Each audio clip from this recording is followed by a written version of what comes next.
It's such a huge emotive topic, Absolutely. the state pension. Well, it's absolutely what people think they pay taxes for. Yes. And it's the thing they have a great sense of entitlement to. Hello and welcome back to the Personal Investor Podcast. I'm Ed Monk and I'm joined today by Jemma Slingo, my colleague here at Fidelity. And we're going to be talking about the state pension and in particular, how much it can be worth to you and whether you're going to be able to rely on it being there for you in the future. Jemma, welcome along. Hello. Hello. We're going to come on a bit later, Jemma, to talking about some work that we've done recently, which puts some figures on how to or how much the state pension would cost you to reproduce in your own savings, which I think is quite a valuable way of looking at the state pension. But before that, let's start with the basics, shall we? How much does someone receiving the state pension actually get? So that's a nice, easy question to kick off with, I would say. So if you're receiving the full state pension, you will be getting £230.25 a week, which is roughly about 12 grand a year. Yeah, just shy. Yeah. So that's sort of the headline figure, I suppose. But as with so many things, it seems, with pension or tax, it gets a bit more complicated when you dig into it. So the first thing to remember is probably not everyone gets the full state pension. So you have to essentially qualify for it, which means usually you need 35 working years or to have plugged the gaps with credits or voluntary contributions. Yep. And the other thing to remember is that we're talking about the new state pension. So confusingly, there are actually two systems in place at the moment. And if you hit state pension age before 2016, you're essentially under the old regime. Whereas if you turned it after 2016, you're under the new one. And the one we're talking about today is essentially the new state pension. The new numbers, anyone retiring today is going to be under that new system. Exactly. And that old system, because obviously lots of people, particularly if they're receiving a state pension, there's a chance that they will be under the old system. Often will remind us that they don't get those high numbers necessarily. The old system was really complicated, wasn't it? You could actually get quite high numbers under the old system, but often less than what some of the numbers we're going to be talking about today. Yeah, so I think essentially they brought in the new system because they thought the old one was so complicated and so horrible to navigate, and there were so many little extras and top-ups you could get that a new one was needed because people essentially didn't know what was going on. Yeah. But yeah, there are sometimes these complaints about there's discrepancies between the different systems, but in theory at least, you should be on a level playing field. Okay. So as important as how much you get, well, almost as important as how much you get with the state pension is when you will get your state pension. Not always a straightforward question to answer, is it? No. And I would say if you're early on in your career and you're thinking, oh, when can I retire? That number feels a very, very long way away. Yeah. But at the moment, both men and women can retire at 66.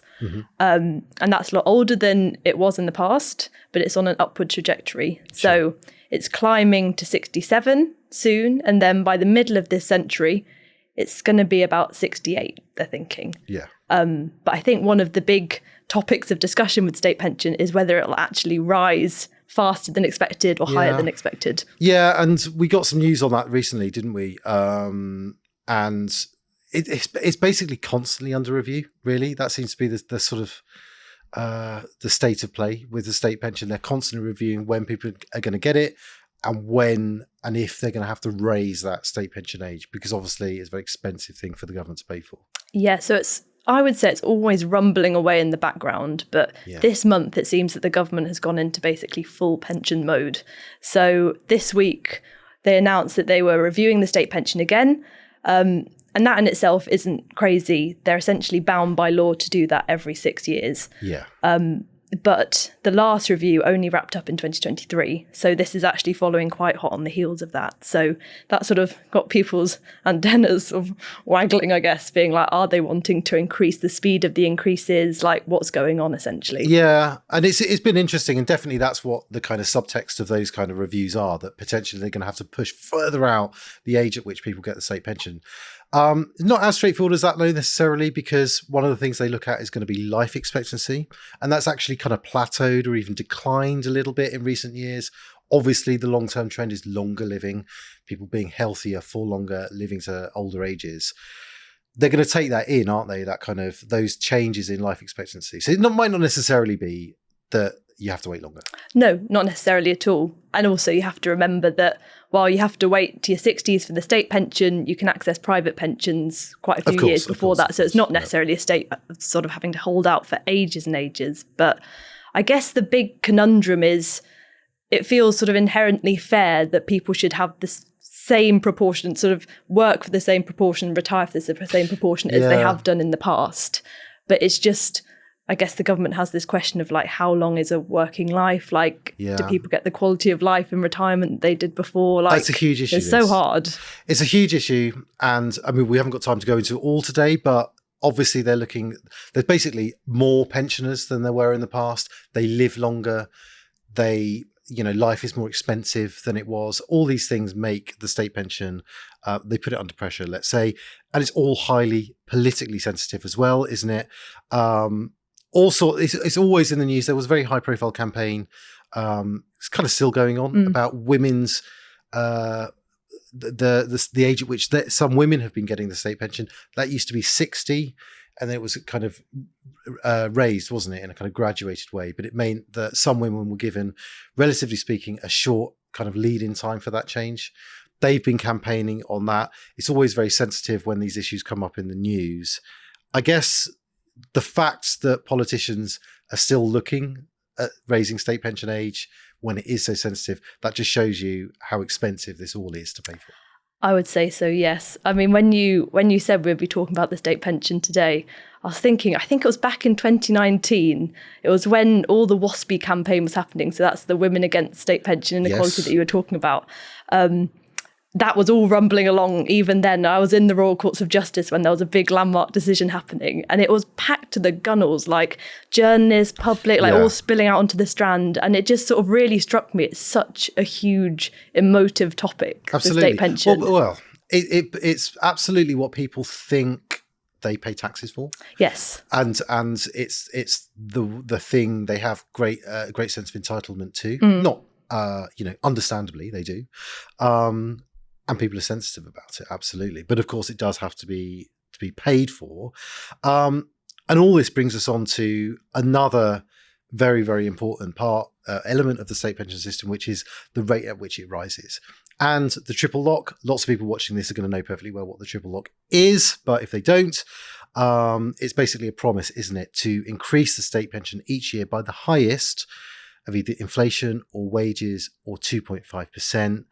It's popular with pensioners, obviously, because it's quite a generous way of raising the payment. Politicians have committed to keeping it, certainly for this parliament, but it is a very expensive promise to keep. It is cripplingly expensive, some would argue, I'd say. I mean, there's so many people trying to essentially figure out how expensive it is for the UK economy. Yeah. So lots of think tanks are involved in this. And a couple of the numbers that really struck me, there was one, the Adam Smith Institute, which essentially calculated that it was going to be unaffordable by 2036, which isn't very long away. Originally, they were thinking 2035, but then they thought, national insurance contributions are up, maybe it will last a little bit longer. Yeah. But that was essentially the idea that by 2036, welfare payments would outweigh national insurance contributions. Another think tank was looking at it and essentially was saying by, I think it was the 2060s, the state pension would have to be paid out for those in their mid-70s in order for it to be affordable. So there's huge amounts of uncertainty around it, but the figures aren't massively encouraging. It's a really good example, I think, the triple lock, of a policy that sounds very reasonable in the short term, but when you kind of extend it out over to long periods, we've had this triple lock for about 15 years, I think. And that promise introduced under the coalition government, pensioners, of course, they should get as much as inflation. And of course, they should get as much as wages. And this other figure of 2.5%, that seems very reasonable. But of course, what you're getting is always the highest of those each time. And you can just see it in the numbers. It's accelerating away from any one single one of those measures. And it's just going to get more and more expensive. But as we saw at the last election, woe betide the politician that says they're going to take this away. Because, of course, if you're living on just a state pension, it's not let's not pretend it's a generous amount of money. It's hard to live on. What did we say, 12,000 £ish a year? It's not loads and loads of money. So, we said at the start we were going to answer this question about whether the state pension is going to be there in the future. Probably yes. Should we commit to that, Jemma? Can we say now, break the news that it will be there? But there's also lots of moving parts that can be tinkered and made less generous. Certainly less generous before we get to the point where there will be no state pension. Yes, I think that's a fair summary. And I guess the younger you are, the more uncertainty there is about whether it will be there and when you'll actually get it. Yeah. But I guess the government is in such a difficult position because on the flip side of all this state pension stuff, you also have the Pension Commission, which has been revived. And that's essentially... Yes, tell us about that. Essentially allowing the government to look at all parts of the pension system, workplace pensions, private pensions, that sort of thing, to figure out what is going on, because their conclusion is essentially that people are massively undersaving and that pensioners in the future will be poorer than they are today. So they really want people to get saving in their own accounts and reduce the reliance on the state. Yeah. And the news we got this week on that was that, all we got really was that there's going to be people looking at it and it's going to kind of revive this pension commission, the first sort of incarnation of which was back in 2002, I believe. Auto-enrollment is part of that. That's the policy that ensures that eligible workers are going to be automatically enrolled into a pension. We might see increased contribution rates for that. So people, unless they opt out, are going to be putting higher amounts in. That's going to be important, isn't it? Because really, auto-enrollment rates at the moment, was it 8% as a minimum? Probably below where many people kind of need to be.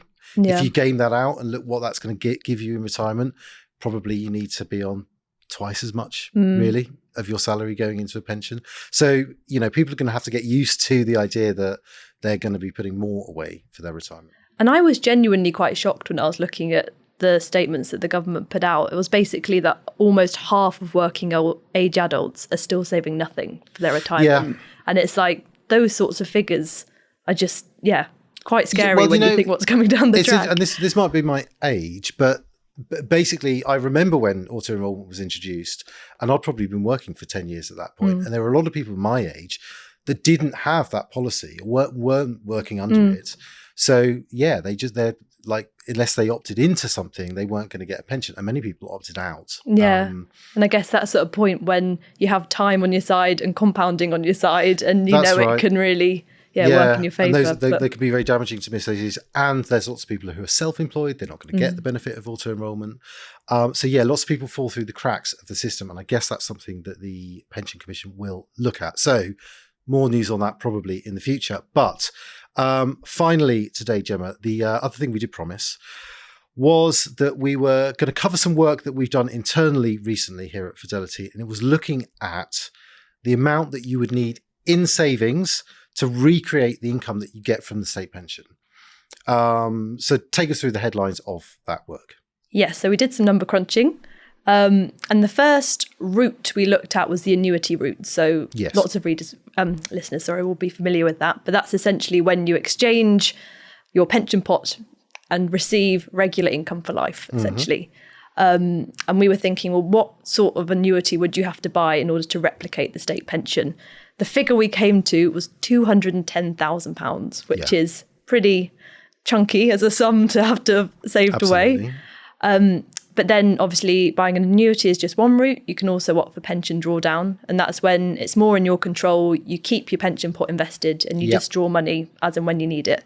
And that turned out to be an even more expensive route. So about £300,000 you would need if you're opting for that approach in order to replicate the state pension for that 12 grand a year figure-ish. And I think I like this framing of looking at the state pension because it actually does remind you how valuable it actually is and how much money it would cost you if you didn't have the state pension, which is a good reminder for people, even people who think, well, I've got my own pension provision. I'm not the sort of person that's going to have to be kind of reliant on the state pension. It still will form a really, really important part of most people's pension income, even people who have got quite high savings. Those figures that you mentioned, about 210 for an annuity, that's a particular type of annuity. That's one that kind of rises with, I think, 3% inflation. So it's a replication kind of the state pension. And the reason that figure that you would need for an annuity is so much lower is that annuity rates are quite good at the moment. We've done this work in the past, actually, when rates on annuities were less good. And obviously you need much more. And the drawdown figure that you mentioned there, so that's approaching 300,000. I think that's basically worked out on sort of withdrawing 4% of your money each year. Kind of standard financial planning principles. When you see those numbers, you do realise just how important the state pension actually is to people's planning, right? You do, which I guess makes it all the more concerning that we've got all these changes potentially coming. But I think just as a financial planning exercise, it's always useful to basically tot up how much these regular contributions actually add up to as a whole. Because as you say, sort of £210 a week, it's not insignificant, but it doesn't sound huge. But actually when you see it as a whole, as a part of your sort of retirement plan, it's pretty large. It's hugely valuable, and it's guaranteed income. Exactly. And in retirement, that is the thing that and lots of viewers will understand this perfectly well, but money that's guaranteed that you can rely on, that's the money that will take care of the bills, that will, hopefully, all the essentials of life. That's what that money can pay for. If you're relying on money from investments, it's uncertain. And it's just a different mindset. It's just good to have some guaranteed income. And just finally, we'll end on something that you said right at the start, which was talking about people's record of contributing to the state pension. You can check this, can't you? And you can go back and you can actually fill gaps. You do have these opportunities from time to time to see how you're doing and make sure you get the maximum, because all the numbers we've been talking about are based on getting the maximum available. So you do want to get that. Exactly. Yeah, there are loads of government tools that can help you do that. Didn't want to dive in too much of the nitty-gritty detail and send people off to sleep too early on. But yes, if you haven't worked for the 35 years and you're thinking, am I entitled to it? There may be various steps you can take to actually achieve that full figure. Amazing. Well, that is all the time we have for today. I'm going to point people to the Markets and Insights section of fidelity.co.uk for the full article that explains all the numbers that Gemma and I have been talking about. But that said, Gemma, thanks for joining me. Thank you very much.